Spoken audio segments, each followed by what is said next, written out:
नहीं, इन्होंने phase by phase trial किया है।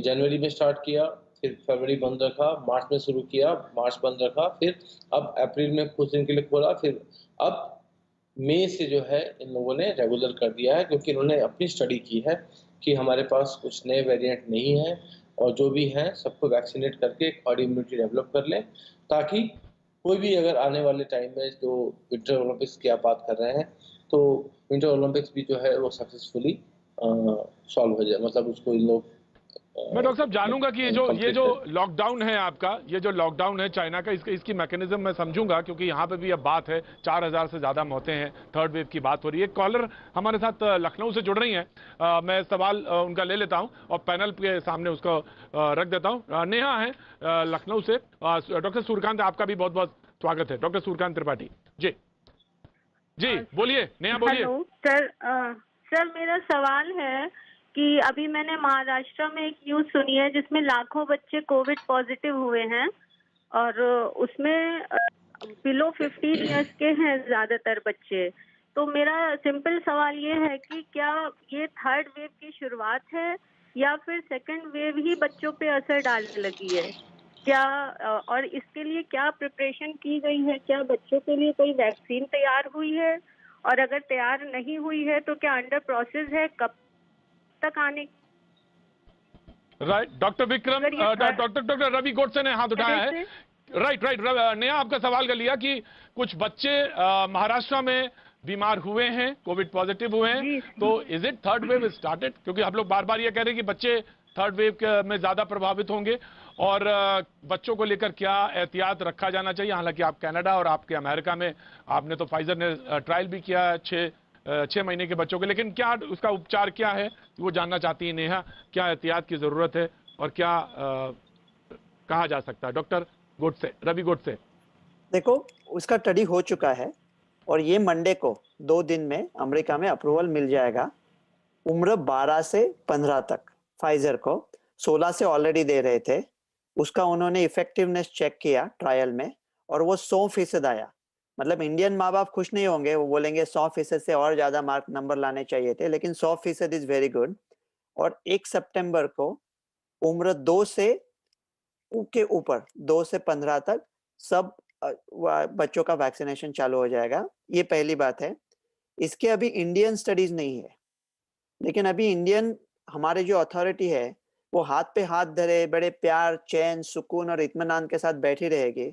और जब ये अमेरिका में चालू होगा वो उनको पूछेंगे भारत की स्टडी कहाँ है। ये पागलपंती बंद करो। अभी ये जो अमेरिका के पेशेंट्स है उसमें हम लोग एक इंडियन सबसेट ला सकते हैं एनरोल करके। अभी जो सब बच्चों को मिल रहा है, मेरे जैसे बच्चे हैं, ऐसे लाखों बच्चे हैं इंडियन मूल के, तो उनका स्टडी यूएस में ही कर सकते हैं। इंडिया के लिए दूसरे स्टडी का जरूरत नहीं है और ये इंडिया में भी वैक्सीन ला सकते हैं। और ये जो बच्चों को हो रहा है ना, ये तीसरी वेव की वगैरह बिगिनिंग कुछ नहीं है। ये कोविड एक्सपर्ट तो बेशर्म है, हमको मालूम नहीं ये तीसरी वेव दूसरी लहर के पहले आती है या बाद में आती है, वो छोड़ दो।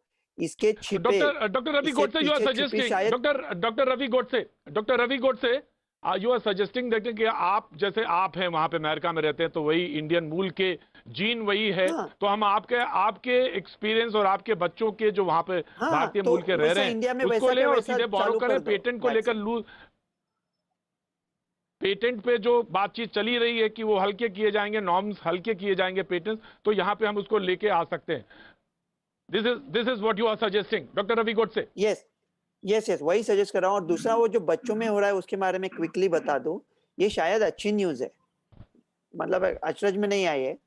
पहले अगर 100 लोगों को होता था, बूढ़े लोगों को, 10 बच्चों को होता था, अभी 100 बूढ़ों में से वैक्सीन मिल चुकी है उनको, तो 20 बूढ़ों को हो रहा है और 100 बच्चों को हो रहा है। तो हम लोग बोले बच्चे उतने ही है, लेकिन बच्चों का परसेंटेज बढ़ गया है। हम बोले 50% केसेस बच्चे हैं, 50% केसेस बच्चे हैं, क्योंकि एडल्ट्स में केसेस नहीं। तो इसके छिपे पीछा कोई अच्छी न्यूज है, उसके तरह से भी देखना चाहिए। टोटल नंबर में सेम रहेगा, लेकिन उसका डिस्ट्रीब्यूशन चेंज है। टीकाकरण एकमात्र हमारे हाथ में है। हमारे बच्चों का मंडे से स्टार्ट हो रहा है, इंडिया में भी वैसा ही करना चाहिए, कहीं से तो भी वैक्सीन पकड़ के। राइट डॉक्टर साहब, मैं डॉक्टर स्वाति माहेश्वरी का इंटरनल मेडिसिन की एक्सपर्ट हैं और कुछ कहना भी चाहिए doctor Swati ji. Of course panel पे स्वागत है। एक कॉलर भी भोपाल से हैं, वो पूछेंगे सवाल, लेकिन डॉक्टर स्वाति माहेश्वरी कुछ ऐड करना चाह रही हैं। डॉक्टर स्वाति माहेश्वरी जी बिल्कुल प्रतीक जी, देखिए ये बहुत अच्छी खबर है कि अब नई नई दवाइयां आ रही हैं। हमारे अपने डीआरडीओ ने भी एक दवा बनाई है, वहाँ अमेरिका से भी जो मोनोक्लोनल एंटीबॉडीज हैं उसको हमारी सरकार ने भी अप्रूवल दिया है और 17 मई के आसपास भारत में भी ये दवा आनी शुरू हो जाएगी। लेकिन जब डॉक्टर गोडसे ये बात बोलते हैं कि उन्होंने वहाँ भारतीय मूल के ऊपर टेस्ट करके हम रिजल्ट बता देंगे और उसके बेसिस पर हमें इंडिया में उसको इस्तेमाल कर लेना चाहिए, मुझे नहीं लगता कि अगर हम इसका रिवर्स प्रोसेस अगर अमेरिका में अप्लाई करें तो वहाँ का FDA इन चीज़ों को अप्रूव करेगा। क्योंकि हर देश का अपने नियम और कानून होते हैं, वो आपके नियम और कानून से नहीं चल सकते।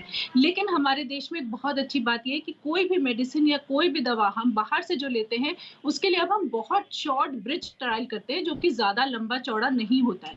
हम अभी तक जो मॉडर्ना और फाइजर जैसी वैक्सीन को यहाँ नहीं लेकर के आ पाए हैं, उसके पीछे सबसे बड़ी चुनौती जो है वो ये है कि उसका रेफ्रिजरेशन जो है वो बहुत कम टेम्परेचर पे चाहिए और हमारे भारत में वो लॉजिस्टिक्स नहीं है कि हम इतने कम टेम्परेचर पे दवाइयों को, वैक्सीन को दूर दराज के इलाकों तक पहुंचा सके। इसीलिए हम अपनी स्वदेशी वैक्सीन जिनको कि हम आसानी से स्टोर कर सकते हैं उनके ऊपर ज्यादा राइट कर रहे हैं। जरूर हम तकलीफ में है कि हमारे पास आज वैक्सीन की कमी है और हमें बढ़ाने की जरूरत है और हम बाहर की वैक्सीन को भी लाएंगे ऐसे लोगों के लिए जो कि इनको अफोर्ड कर सकते हैं, लेकिन हम उसे व्यापक तौर पे पूरे भारत के लिए इस्तेमाल कर सकते हैं, ये संभव नहीं होगा। तो ये भी समझना बहुत जरूरी है। ऐसा नहीं है कि भारत में कोई भी डॉक्टर रवि गोडसे भारतीय मूल के करोड़ों लोग इंग्लैंड और अमेरिका में रहते हैं। अमेरिकन मूल के इंडिया में कितने लोग रहते हैं? 4, 5, 6 जी ऐसा तो नहीं जो है। भारतीय लोगों का स्टडी हुआ है अगर हम उन पे ट्रायल करके और आगे आपको देंगे तो क्या आपकी FDA अप्रूव करेगी? हरगिज नहीं अप्रूव करेगी। नहीं करेंगे हम लोग, क्योंकि हम लोग ये सब बनाए उन्होंने FDA ने। और दूसरा चीज हमारी ये भी है तो वैक्सीन बनी है। नहीं देखो, आप कह रहे हैं कि आपके पास कोल्ड स्टोरेज नहीं है, राइट? अप्रैल से पता है हमको कोल्ड स्टोरेज लगता है। ड्राई आइस बनाया 1 घंटे में बनता है। ड्राई आइस बनाया तो कोल्ड स्टोरेज हो सकता है। हम लोग चांद से मंगल पे जा रहे हैं, हम लोग 2 कौड़ी का ड्राई आइस नहीं बना सकते। पिछले अप्रैल से 12 महीने विश्व की नंबर 5 की GDP रो रही है कि हमारे पास डीप फ्रीजर फैसिलिटीज नहीं है, तो बनाओ ना 12 महीने। ये कितनी शर्म की बात है, ड्राई आइस नहीं बना सकते हम लोग। और अभी तो फाइजर कह रहा है कि 2 हफ्ते तक उसको डीप फ्रीज की जरूरत भी नहीं है। मॉडर्ना कह रहा है कि 30 दिन तक वो रेगुलर रेफ्रिजरेटर में रह सकता है। सहार पे लाओ international airport, Indira Gandhi international पे लाओ, आपको लोगों को वहाँ लोगों को तक लेने की जरूरत ही नहीं है। एयरपोर्ट पे बनाओ फैसिलिटी, जो लोग पैसा देके आना चाहते हैं उनको सबको दे दो। जो वैक्सीन हाथ में लगी, ये अभी ये नहीं चलेगा, ये परमिशन करेंगे, वो समय गया अभी अपने हाथ से। Doctor Ravi Godse, right doctor, मैं इसी पे आऊंगा, मोनोक्लोनल पे ही आना चाहता हूं डॉक्टर साहब कि कैसे आप कैसे हेल्प कर सकते हैं हमारी, ये हम जानना चाहेंगे। लेकिन डॉक्टर स्वाति कुछ उसमें ऐड करना चाहती वेरी क्विकली, सो दैट कि मैं डॉक्टर विक्रम तावलकर के पास जा सकूं। जी बिल्कुल, देखिए प्रतीक जी, हम लोग किसी भी दवा के लिए एवर्स नहीं है और हम भी एज भारतीय चाहते हैं कि अगर कहीं भी विश्व में कोई ऐसी दवा है, कोई ऐसी वैक्सीन है जो कि हमारे भारतीयों की जान को बचा सकता है, तो भारत सरकार को उसे जल्द से जल्द लेकर आना चाहिए।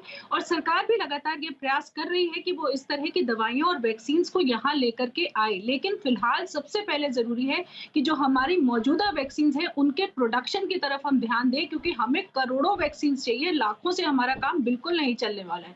तो हमारा फोकस उधर भी बहुत